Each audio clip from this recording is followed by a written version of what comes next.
comment. So me being a Facebook guy, can everybody else hear me? Actually, Jessica, tell me if you can hear me. Comment if you can hear me, because I think it's fixed, right, Denny? Can you hear me? I can hear you just as clear, yes. Fantastical. Yeah, so we posted something on Facebook a couple of years ago when Tristan was getting ready to join, and everybody and their mother commented Denny's name, and I was like, well, we should probably go see this guy first, right? He seems to be the overwhelming winner. But I know the leadership's something we're excited about to get Team Money plugged into that. And now we have a 3-year-old that's finally ready to rip, right? And I'm going to let you try to tame that dragon. Yo, easy. But yeah, just I think some of the stuff that we want to talk about today was just, I appreciate you. I think, you know, we deal with a lot of stuff at home, and Brittany's so much more patient than I am, Denny, and I honestly appreciate you. But I think all of us need value of what's going on here, and I think your program is like this light years ahead of everybody else. It's just crazy. It's not just like, you know, kicking and punching or beanbag toss or something like that and giving people belts. It's actually like constructive stuff, and I mean, I'll never forget that when Brittany and I first started coming, it was something that we were like, why didn't we have all this training and stuff when we were kids, as far as mental toughness, right? Right, goal setting, mental toughness, you know, the power of perception, leadership, all that stuff. So you want to go into the first question here? Yeah, so we had a couple of things that parents were asking on one of Andy's posts, and the first one was actually about patience. But from a kid's perspective, right? So kids that have trouble waiting for what they need, or they need your help and they want it now, especially the younger ones, it's very common. Yes. And that's basically one of the strengths that you're going to see with our program is we break everything up by age group. So we have realistic expectations of what the kids should be capable of doing at set intervals. And a lot of times there's a disconnect that an example would be mom says, you know, my 8-year-old should be able to make their bed because they're 8. Those are two completely different things, right? Just because they're 8 doesn't mean they know how to make their bed. They know how to make their bed if you've shown it to them and developed that. So the same thing comes in with patience. You know, it's not super realistic to expect a 3-year-old to exhibit a lot of patience, right? Parker's not very patient, is he? No. No. He's basically, you know, the world is about me and I want what I want. And there's nothing wrong with that. But as a parent, you need to start guiding that behavior. And the sooner you do it, the better the results you're going to see, because there's going to be less time he's going to be able to develop a negative process on how to do that. So if you have a 10-year-old that is impatient, that's different than a 5-year-old. If you have a 16-year-old, that's going to be a lot different because they've had a lot more experience on how to behave negatively. So where we start with our 3 and 4-year-olds is just that. In karate class, wait your turn. You know, so we'll put them in a line and you have to wait your turn. If you want to talk, raise your hand. And then if we're talking, I make them wait 5 or 10 seconds before I address them. And so we start teaching that. Naturally, they're going to blurt out. And I'll say, that's great. Now I want you to raise your hand and wait. So we still structure and recreate the situation to get the behavior that we want, but we have to show the patience and teach them the process on how to do that. So Denny, how did you get from grounding and pounding and being, you know, the number 1 in the world or whatever at Bow Kata, right? And whapping people with the Donatello bow staff. If people don't know what it is, that's Donatello's weapon, okay, essentially. But how did you go from that to being all about child development? I know a lot of people might not know that you wrote a best-selling Amazon book, right? The how to work with your child, right? Confidence. The confidence. Yep. It's how did you get from that to the children? Sure. Well, step 1 is you still have to take another step back because a lot of people still don't know that Donatello is a Ninja Turtle. Oh. You know, we're old school, so you got to remember we've got a big gap. Still, if people who've never seen they that. shouldn't be watching this right now. Fair enough. And then, yes, the book I wrote was How to Double Your Child's Confidence in Just 30 Days. And so it was basically from the experiences that I saw and I was using in the classroom and being able to utilize on a daily basis.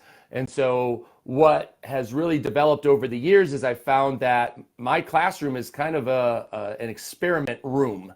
And I'm able, and I have been able and fortunate enough to make parenting mistakes, lightning speed hundreds of times over and over again with different kids until I finally find the formula of what does work. So this is something that's been about 20 years in the making.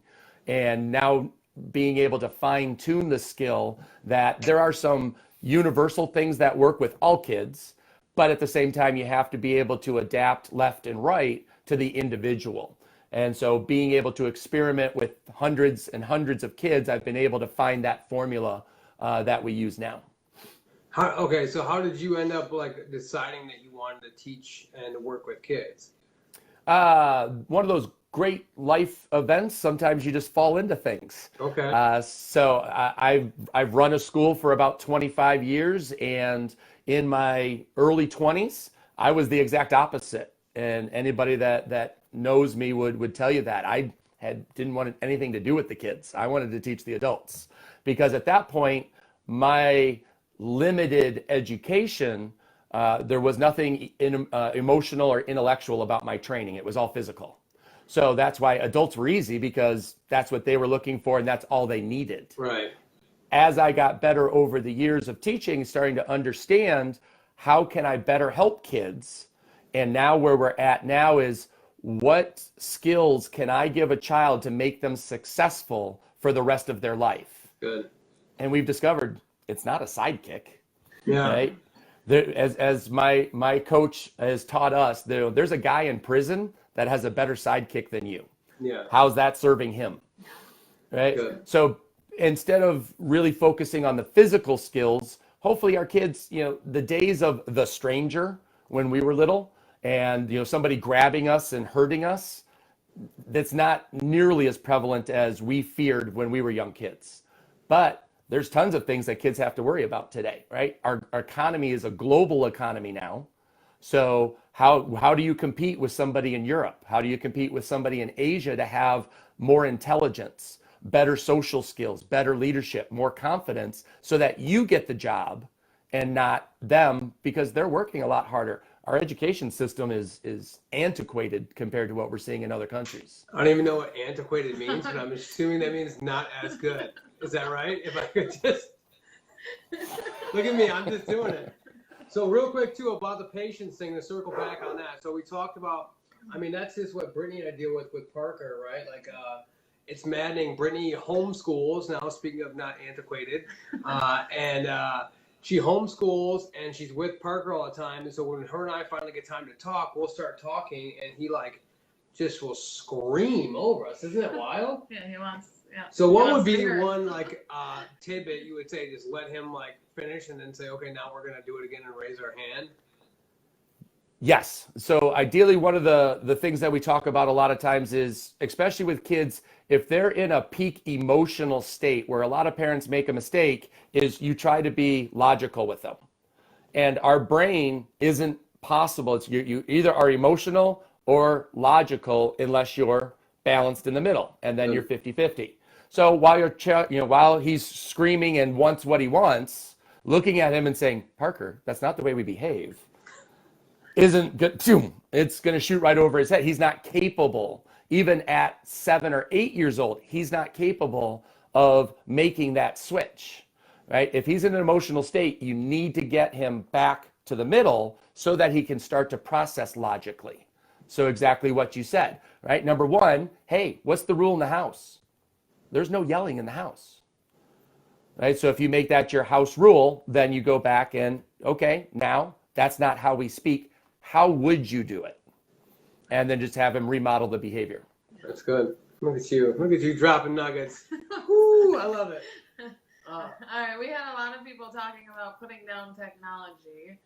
Somebody else asked about the importance of physical activity, how you get that across. So I kind of grouped them together because I think it's along the same lines these days. Yeah, and it's a challenge because if you think back, our grandparents felt the same way that we do now, right? So things that we were using, they thought, well, what's all this new fangled technology and things? And so there's always going to be new stuff coming up. And so trying to find the balance, right? Technology isn't good or bad, it's how you use it. And so there's nothing wrong with kids wanting to play video games. You know, we can get into a long discussion about, should a child have an iPhone? Do they need an iPhone? Right? That's a family decision. And so you can get into those aspects. But how you arrange the time and manage the process of them, I think, is what's important.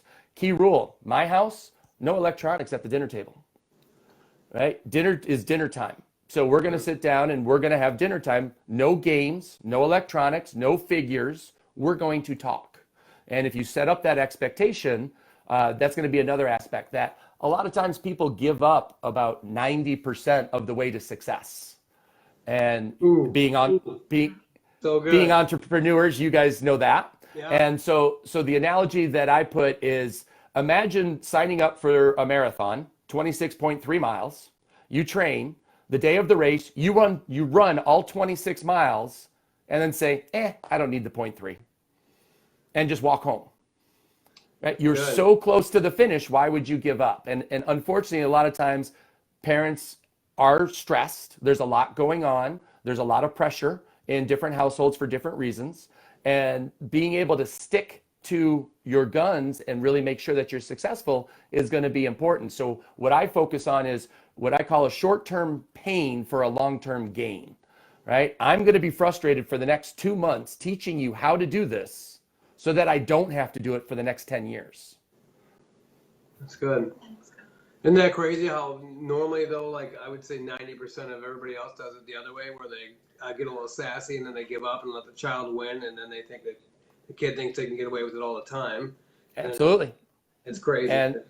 And that's, I wasn't sure what you guys had for me, so my list was just that. I wrote down, my kid runs the house, having temper tantrums, an attitude of gratitude, pre-framing, inspect what you expect. How can I make it better? Positive self-talk, doing it fast versus doing it well, managing expectations, and structure in my life. So isn't that crazy? If you run out of stuff, I've got other things. No, I think it's awesome because I know we have some of our fellow entrepreneur type people on here as well. So, I mean, honestly, God, and I'll circle back to that real quick. And that's what I love most about when Tristan started your program 2 years ago. I was like, man, I don't care if you're 4 years old or 40 years old. You need to be like doing this stuff. It's so wild to me. It's you do such a good job. What about real quick too? Touch on just trying to encourage them to do physical activity. Okay. Again, I think a lot of that is going to be lead by example. And so trying to make time to do something. And what are you guys doing together? I've got my puppy. You may hear her barking here and there. And so we do our best to go on a walk. As I try to do it every night, not successful, but we do our best, to get that exercise in. And so spending quality time of that. So instead of just saying, well, go play outside, again, a lot of times, because the way our education system is developed, it's really crushing creativity. It's teaching kids to simply behave and conform. That's good. And that's one of the challenges that we're seeing with school, in my opinion. And so if you tell them, well, go outside and play, they have no clue. They need more direction than that. Hey, why don't you go create this, or why don't you go build this? And that's one of the things that we're starting to introduce into the martial arts, as opposed to memorizing all of this stuff. I'm going to give you these tools and I want to see what you create. And that's going to be our next evolution in the martial arts, which is going to be awesome. That's good. And I love the I don't even know what's it called, the skills bot or whatever it is that I signed up for. It gives me parenting tips like every morning, something to try. And I kind of always did the one thing, but I loved it. It talked about like setting 15 minutes aside, turning your phone off, and just like doing whatever, like being present with your child, but also doing something that they want to do. Absolutely. And, Parker's been coloring like a madman. He just loves it. You know what I mean? It's so good to me. And it's funny because I do lots of morning stuff, morning affirmations and other self-development stuff in the morning, but it's nice to have that on my list. And he loves to get that time with me, and I checked it off, and it's good. And what you're going to notice too is by having that structure, that Parker knows he's going to have 15 minutes of your time.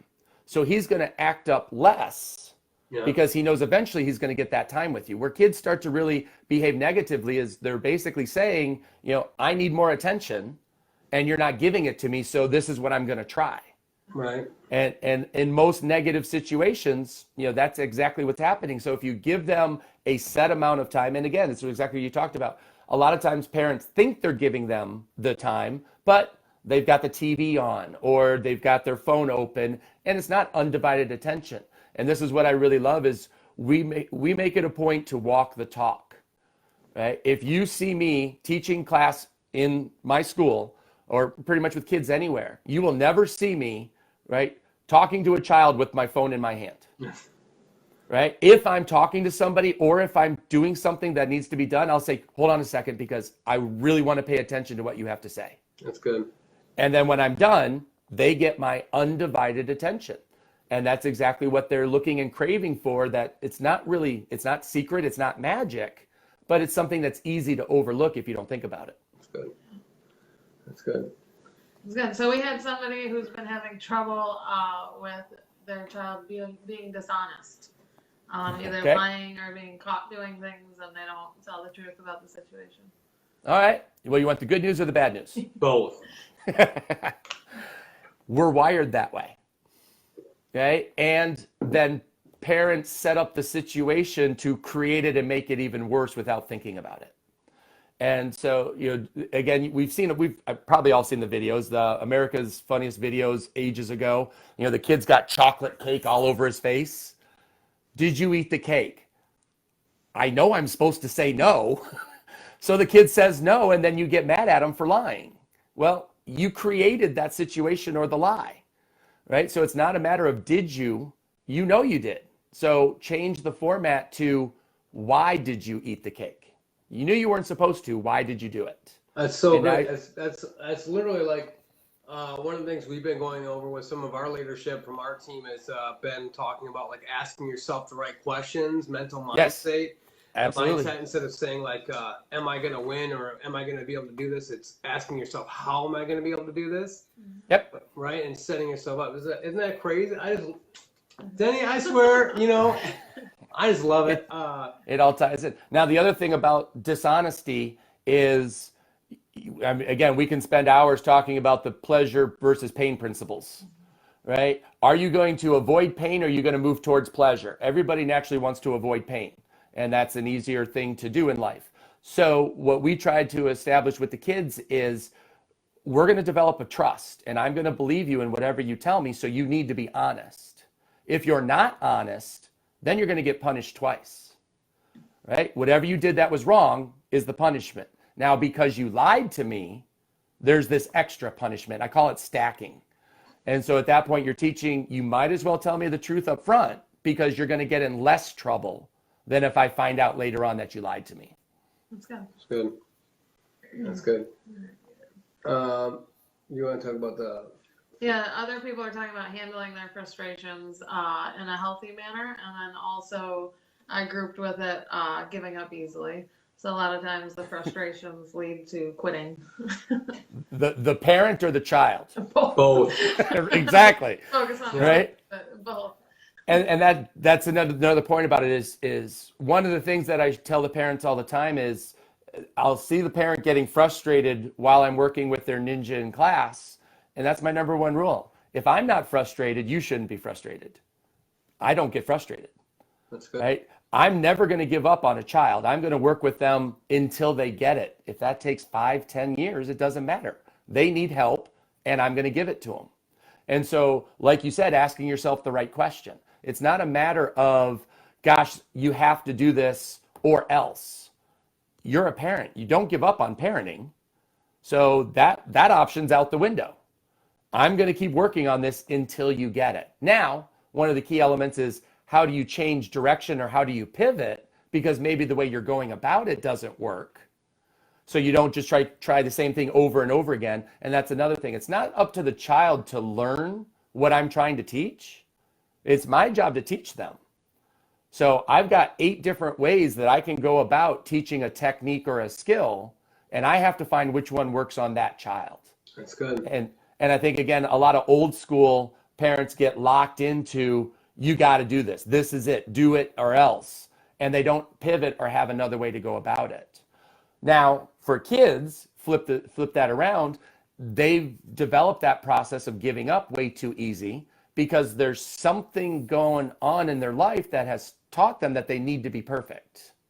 So either consciously or subconsciously, that thinking has developed in their life. So now you've got to work on the process of failure is awesome, right? We learn best when we fail at something because then when we're successful, we feel a lot better about it. And so at that point, celebrating whenever you fail, I think it was Meet the Robinsons was a great video and film where it was, great, that was experiment number 812, woohoo! And they went out and they had a party because the experiment failed.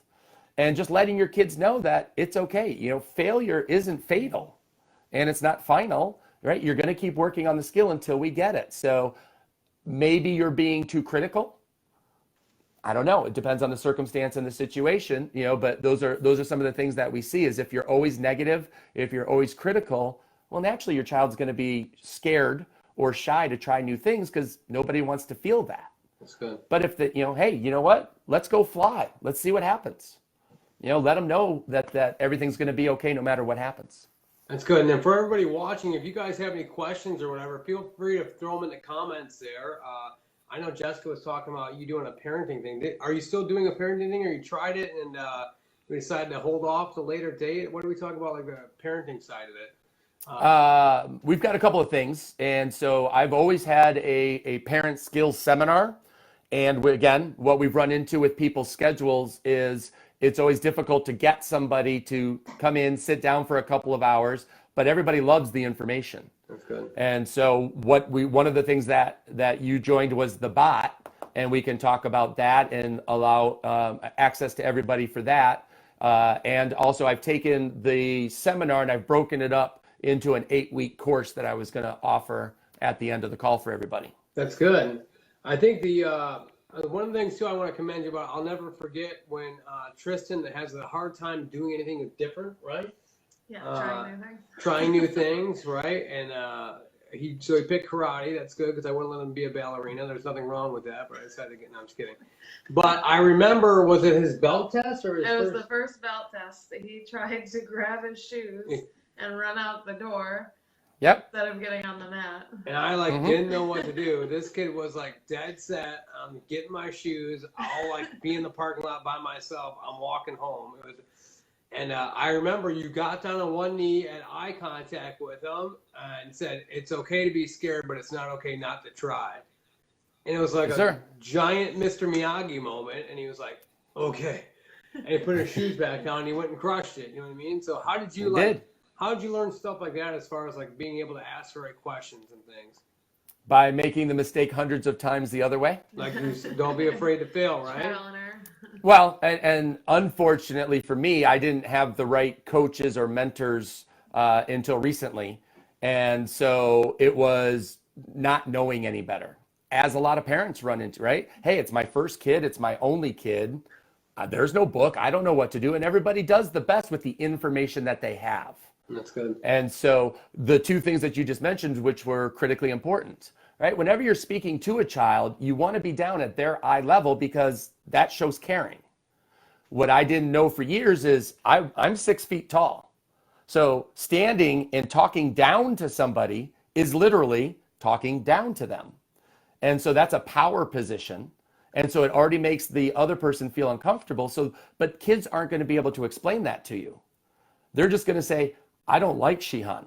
Mm-hmm. Right? I don't know why, but I don't like him. Well, because I'm always dominating and overpowering you. Good. So one of the first things is get down, hey, absolutely. I get that you're scared. We've all been there. And again, that's my job as the teacher is we need to make this a successful moment because we talked about kids wanting to quit too easy. And that was the question you asked me a few minutes ago.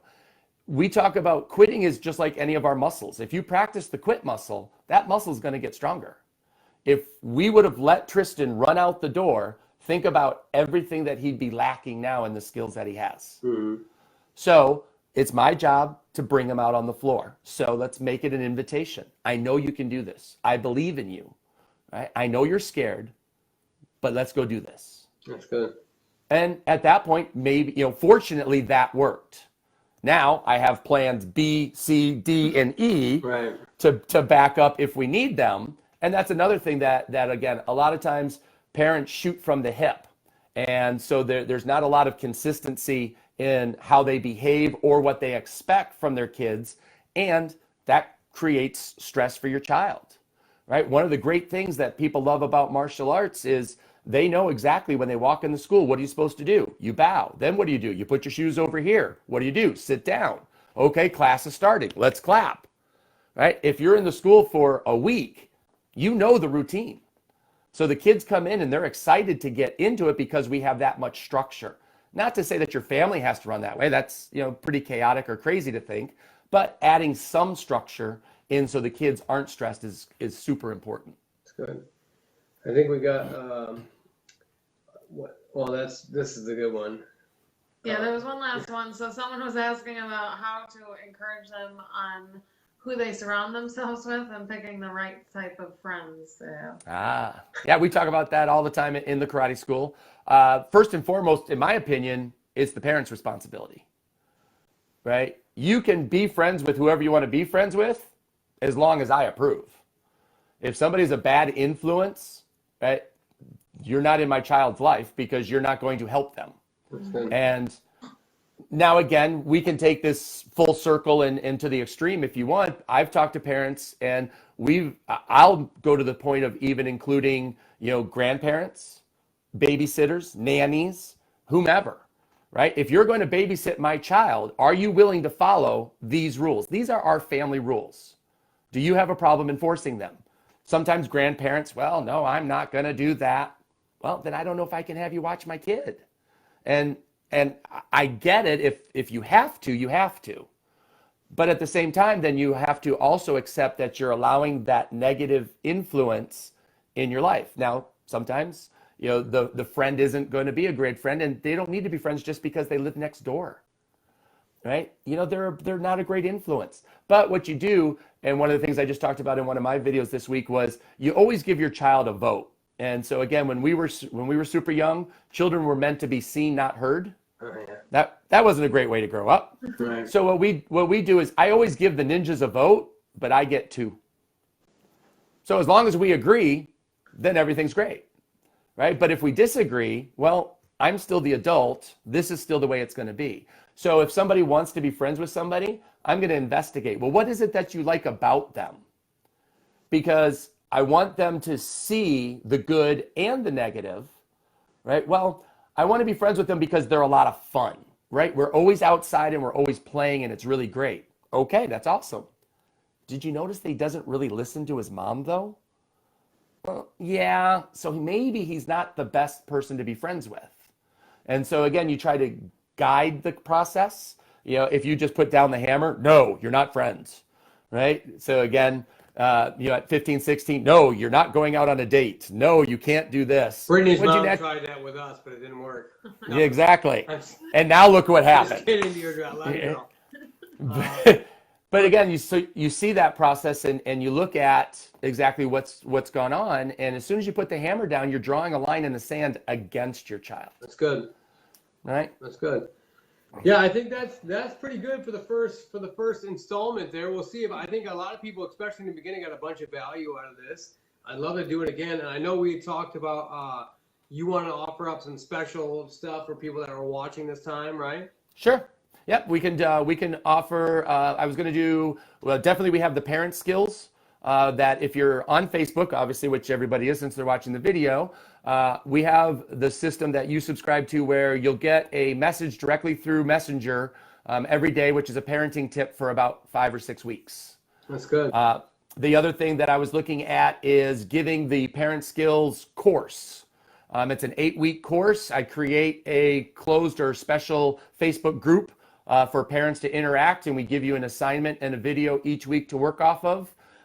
There's no charge for either one of those 2 things. That's part of how we help the community. The more we help people learn better ways to work with kids, the better the kids are going to be, the better the country's going to be. That's good. So it's a great help. I do have one super nugget for you though, if you want it. You have a pen? Yeah, I mean, you're gonna want to write this down. I promise. Can we write it down electronically in the iPhone? That would be fine. Okay. Right? With technology, sorry, pen is antiquated. Right. Antiquated. Right? So, one of the cool things to think about as a parent when you're working with your child, keep this in the back of your mind. You cannot talk yourself out of a situation that you behaved yourself into. That's good. That works for some of your entrepreneurs too. Yeah. Why didn't I get my bonus this month? Why didn't I get this raise this month? Why didn't I get that job? How have you behaved? Yeah. That's a good one. He's just dropping nuggets. That's a good one. That's good. And so, yes, as you talked about, we are happy. I'm happy to do this if we want to do it every couple of weeks, every month, every week. So I would say, let the viewers decide if they want to comment under the video, if you found value, let us know. Let us know if you'd like us to do some more of these. And then anybody that wants the parent skills bot, I'll drop it in the comments below this video in the next half hour or so. Yeah, and then guys, let us know. Do us a favor too. I know a lot of people have been in and out, but if you're watching this on replay, let us know. Hit in the comments you watch it on replay, but share it out, and let some of your people get out there. And it's not too often that you get some expert advice like this. I honestly appreciate your time, buddy. Absolutely. And then again, like you said, some of the comments people were asking, we can go way far left, and they were talking about how to help their child develop understanding of money. Yeah, we were going to hit on that one. We got a big thing for that too. That's kind of what, Yeah, there's a lot of there's those. a lot you can go into on that. So we figured we might say that for our next installment. Oh, absolutely. And like I said, I've got my 10 that we still haven't touched, and I probably have another 10 in the next 10 minutes. I know you do. So always happy to answer the questions, and if the people find value, let's keep it going, and we can work on how to present this in whichever fashion, if it's weekly or monthly or however it works. All right. Awesome. Thanks, Thank brother. you. Have a good one. Absolutely. All right. Have a great night, guys. Out, okay? Yes, sir. All right. Bye.